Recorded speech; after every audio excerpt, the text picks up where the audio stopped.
Welcome back. We're just about to jump into the semi-final, the first semi-final of today, and the one that we will be featuring live on the stream. It is, of course, Buflo Team 1 taking on BTI here. So the battle of the tongue twisters once again, BT1 versus BTI as their short handles go.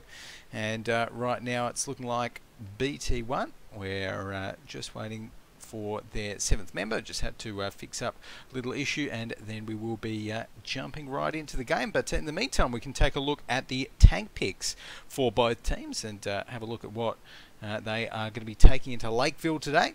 So Swampy NZ there for BT1 has picked an IS3, an M25, another IS3, an AMX 5100, another IS3 and another AMX 5100, and last but not least a WZ111, I think. Yeah, interesting there. But overall, going with fairly tried and tested IS3s and AMX 5100s. Got enough of those to do pretty well. And we see on the defensive side often the defenders do take 2 AMXs, which I think works out pretty well most of the time. But they're going to be doing battle against the BTI squad, who have locked in 2 T32s, 2 IS3s, 1 RU251, 1 T54 lightweight, and a T37 for their lineup. So a bit of a mixed bag there. I mean, we don't often see the 2 T32s here on Lakeville, but I mean, depending on where you go on the attacking side, there's definitely a few good hold down positions. I think particularly on the western side of the map, if you're pushing down towards that one line, that one flag rather. So that could potentially be where they're going to be thinking of sending their T32s. That may work out for them. Overall, though, pretty stock standard lineup. Got the IS3s in there as well. T54 and RU. I think 1 RU is all right. But the interesting tank that we should actually focus on in this lineup here in the semi-final is the WZ111. It's a tank we don't see much, of course. Chinese tier 8. So premium tank as well, for those that don't know. It's a pretty good alpha damage on its gun, of course. High top speed and pretty good frontal armor. I mean, only issue is the gun does have pretty low depression and bad aiming time. So I think it's kind of viable enough to be picked, in my opinion. We'll have to wait and see how it does, though. It could be a tank that BT1 have just picked because they feel comfortable with it. So alrighty.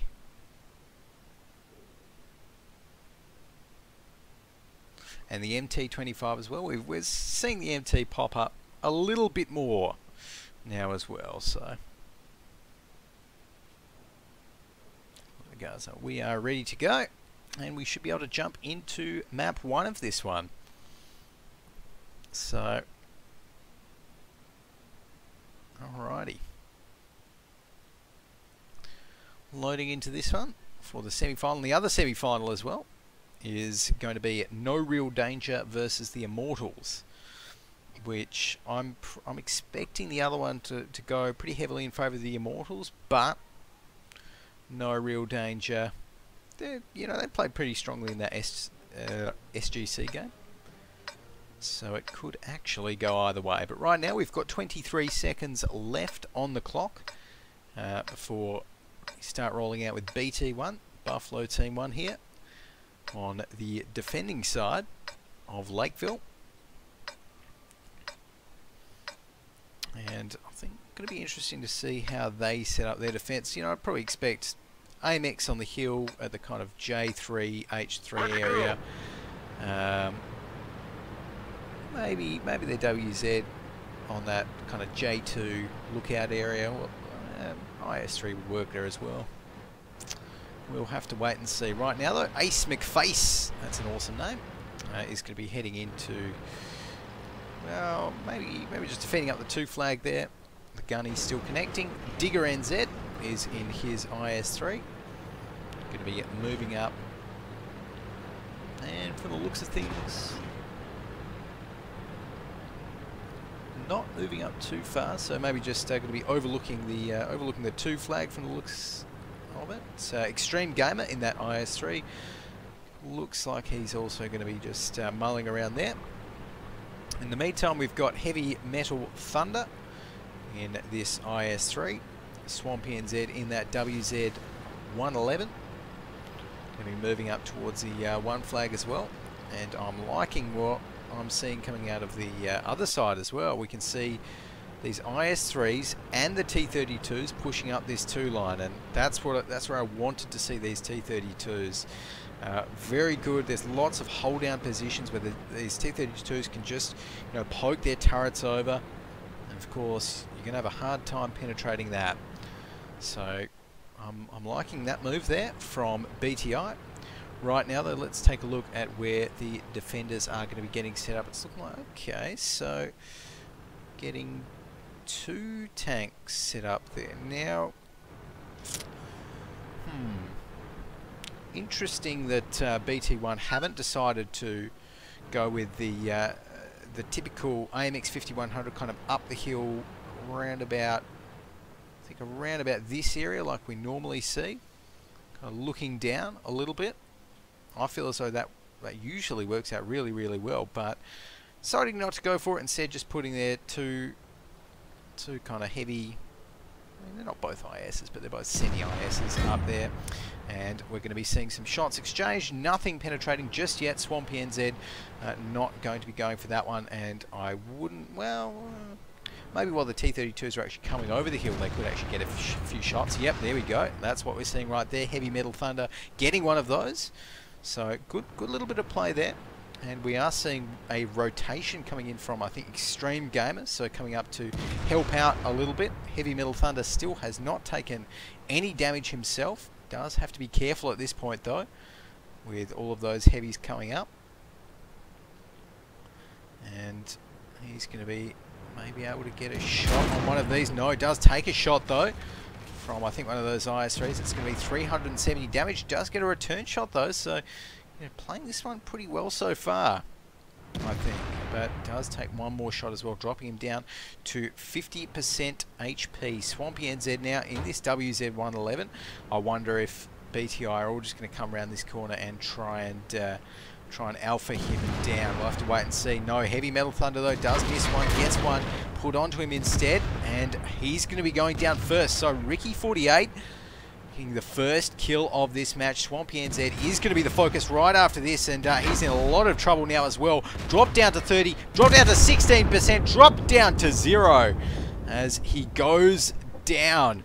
We're seeing the T32 pushing up now as well, and this is where I feel as though BT1, they need to get some rotates happening, or well, maybe they needed to get some rotates happening even a little bit earlier, as of course we don't have those light tanks, the RU251 or the T54 lightweight spotted out for BTI at the moment, but BT1, they can't afford just to completely give up, you know, all of this valuable positioning on the 1 flag right here, and that's what we're seeing is Extreme Gamer struggling to penetrate that T32. The T32 returns a nice shot, as actually the gunny there hasn't connected, so that's actually a big issue. Yeah, maybe, I mean, with the gunny over there, that could have been a lot longer of a defense for BT1. So a little bit unfortunate. Extreme Gamer is going to be going over. Ace McFace going to be trying to do what he can, and now we're going to be seeing the the T54 lightweight, T37, and that RU251 that was camping up in the middle, coming out. Base is captured anyway, so that is going to be BTI's game. One of our gas tanks ruptured. We're low on fuel. And you know, yes, it was a convincing win. Yes, they didn't lose any, but that disconnect there from the gunny just really not helping. I think if he was there, if he was on that one flag, you know, up, perched up on that hill, you know, they may have been able to get one of those IS-3s down early on. That could have helped out quite a bit, but not going to happen. So right now we can take a look at the team score. We can see Ricky 48 there for BTI, dealt the most damage, 1.3 thousand. Alexis won almost 1.3k as well, with Arrow Elge 1.1k in that IS-3. We've got Reaper Man 92 there in that T54 lightweight, dealing 984 damage. So not looking too bad there either. But in the meantime, let's jump right back into it.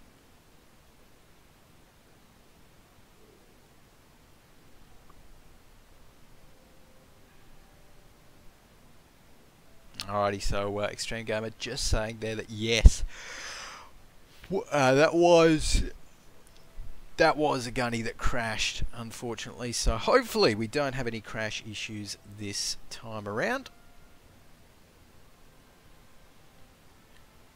and we can get a proper 7-on-7 going.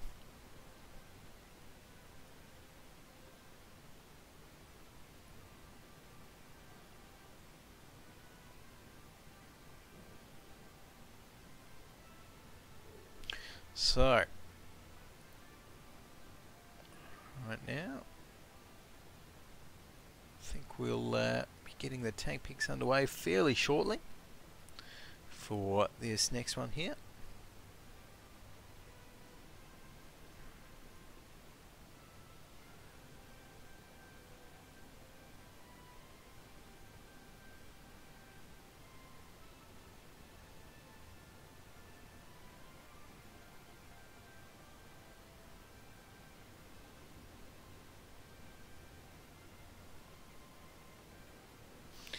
But it's looking like right now, okay, so Reaper Man saying that they're actually going to be swapping out one of their members on the BTI squad there, so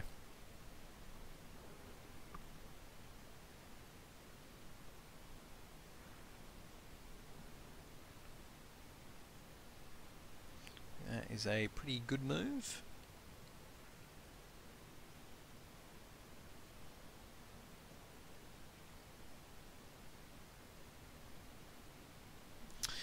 Now, of course, we are going to be seeing BTI on the defensive side.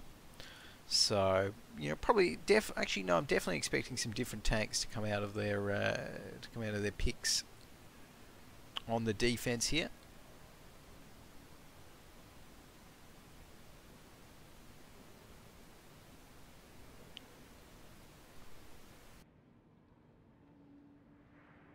Probably won't be seeing the RU251.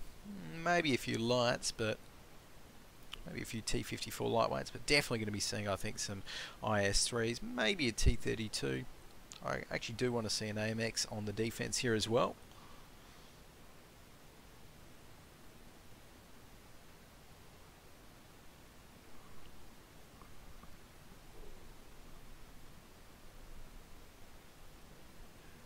So, getting the first couple of picks in.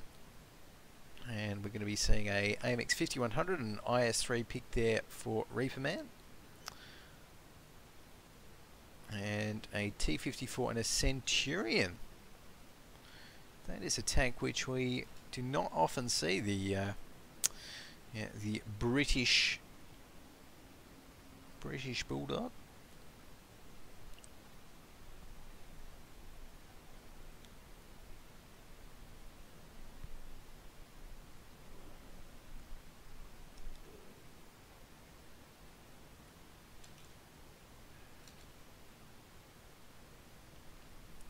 Of course, the Centurion is a Tier 8 British medium tank. Actually, I think did we see it last? We might have even seen it last week once as well.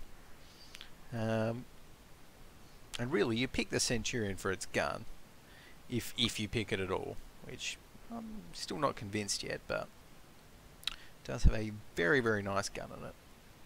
And okay, so Swampy NZ saying there IS3, not Centurion.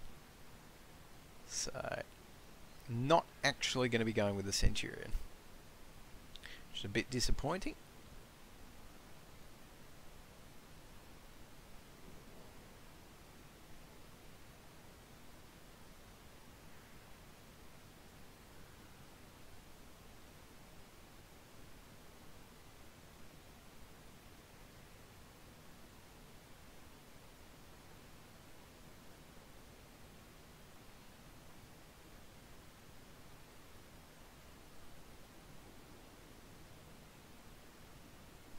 So, right now, going to be getting some more tank picks coming in. We've got a T37 and an AMX 5100 coming in for BT1.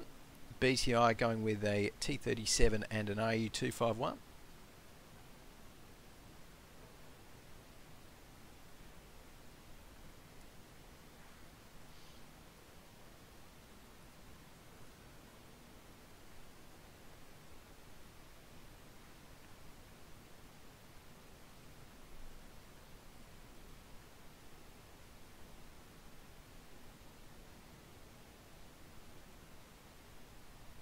And IS3 and AMX 1390 there for, okay,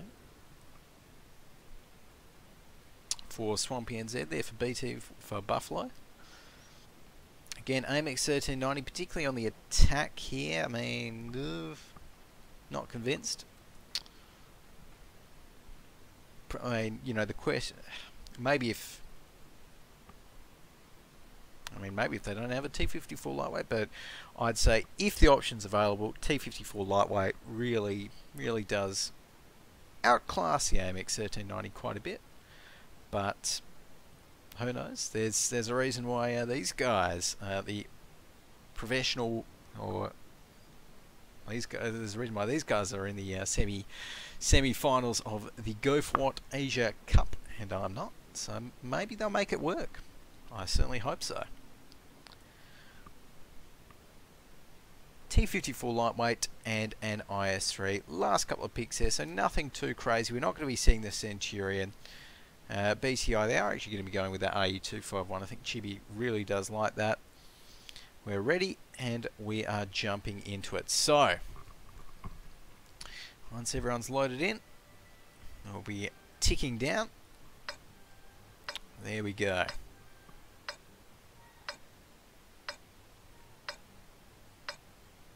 So 20 seconds left before we get this one started. Of course, this time BT1 on the defensive side. Offensive side here on Lakeville. BTI, they're the ones on the defensive side.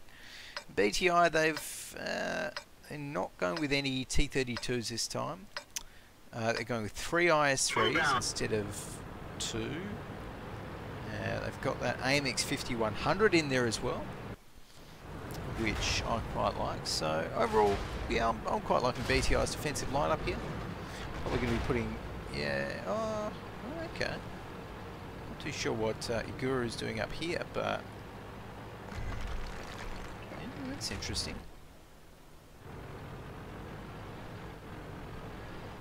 He would not have expected him to perch up here, but there you go.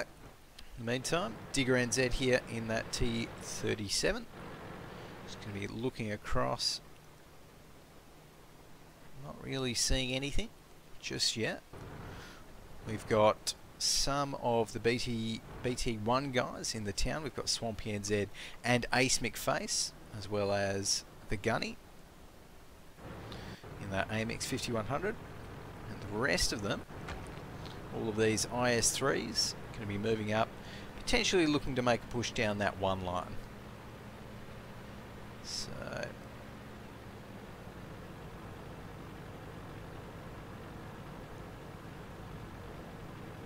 right now, all of them looking like we will be seeing that push coming into play. In the meantime, we've got Chibi Decade here in his RU251, just looking out this standard J2 spot. Actually, technically, I think it's H2, but looking at the standard spot there for any attackers that come up through there. So you should be able to get the first shot off there. In the meantime, taking a look at the rest of the defensive formation, we've got a lot of tanks near this 2 flag here. Iguru, I'm not sure if I've ever seen this sort of positioning here from an AMX 5100. But anyways, in the meantime, let's take a look at these IS-3s. Be seeing them just holding back a little bit behind the hill. Not really wanting to push just yet. So we do have 4 minutes and 45 seconds left on the scoreboard. Or left in the round, rather. So definitely have a bit of time to think about it, these guys do. And, oh, actually, I think it could be a good idea sending Digger NZ up first so he can absorb the first shot. Oh, is he going to absorb the first shot? Nope. Maybe no. No, he's not. So, Heavy Metal and Extreme Gamma and all of those IS-3s going to be moving down there. And actually, yeah, it's looking like Bhinneka did not actually get any shots out from that RU-251. So they know now, BTI know that those heavies are going to be coming down that 1-2 line. So we can already see some of the heavies of BTI rotating very, very fast right there. And the issue is that BT1 didn't send their heavies outside of the city to pressure the rotating tanks coming out from BTI. So effectively, BTI, you know, they've managed to move all of that distance in open ground scot-free right there, which, well, is not looking too good for BT1, for Buflo, because now BTI are set up perfectly to defend up this 1 flag. They've got more tanks on the flag, and it's suddenly a very, very hard spot for BT1 to get out of. But they are going to be pushing their tanks through the city now and seeing what they can do there. So taking a look at Ace McFace, he's going to be coming through, and we are actually seeing, I think, those IS-3s finally pushing out a little bit there, and there we go. Heavy Metal Thunder does take the first couple of shots, drop down to 46% HP, 28 right now. He's going to be the first one to go down. 1 or 2 more shots is all it's going to need to take him down, and BTI get their first kill of the match. So, oh, already it is not looking good. Digger NZ goes down as well. It's going to be that tier 6 going down for BT1. Extreme Gamer dropped down to 50% HP. The amount of firepower that BT1 have on this flag is decreasing pretty fast with everyone dropping out there. We are actually seeing them put some pressure on the other flag right there, though they do actually have 3 flags on it, so that's a pretty good move. But this is where I think the secret AMX 5100 is going to come into play here. Actually, it's going to need to come into play pretty quickly right there, as the flag cap is ticking up to 70, 73, 75. So overall, this flag cap is going to be reset. But that was actually a good try on the flag cap right there for BT1. We're going to be seeing a Guru here, yeah, completely decimating and absolutely ripping into those BT1 tanks on the flag. Going to be retreating right after that. They do have the they do get the cap reset. In the meantime, on the other flag, I think it is a very one-sided battle right there. Broken Dreams going to be going down next. 1% HP on 12 HP. 1 more shot's all it's going to take. He goes down. Ace McFace, the last man standing there for Buflo, goes down as well. And that is going to be a BTI taking out this semi-final and heading into today's grand final of the 18th Go4WoT Weekly Cup. GG, well played, and well-deserved win there from BTI. Taking a look there on the scoreboard, you know, yeah, it just shows that Western push for BT1 didn't go so well. The IS-3's not dealing over 1k damage on either of them. Over on the other side though, BTI, they were looking good all through it. So just a pretty well played game of tanks. And that is going to mean that next up we're going to be having the 3rd place final for today's proceedings, and that is going to be the winner of, the loser of NRD versus the Immortals versus Buflo Team 1 here that we've just seen. So do not go anywhere, guys. That one is coming up right after this. See you soon.